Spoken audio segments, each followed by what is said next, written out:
Eleri and I'm an apprentice with Skill Cymryd under the scheme called Trwy, and this is my journey with Trwy so far.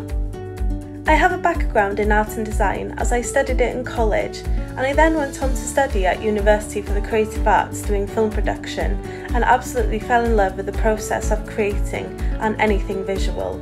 After graduating, I fell into the typical graduate slump and was struggling to find a job in the media industry.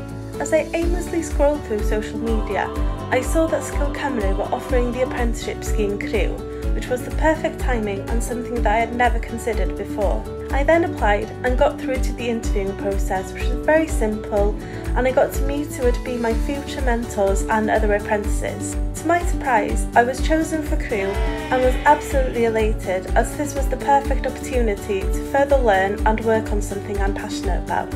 I was very eager to get into my first placement, and they didn't disappoint, as I got placed on Round the Round, one of Wales's leading and longest standing dramas.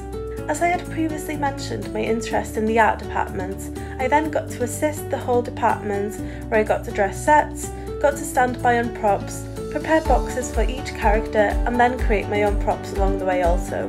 I had so much fun and fully immersed myself into my surroundings, and was elated when I saw my first TV credit. It never gets old. So what am I doing now? I'm still in my Trwy journey, and making sure to research more about my chosen role through reading, sketching, writing, and so on. If Trwy is something that you might be interested in, please get in touch with Skill Cymryd and also keep up to date with their social media for possible opportunities. You never know what's around the corner.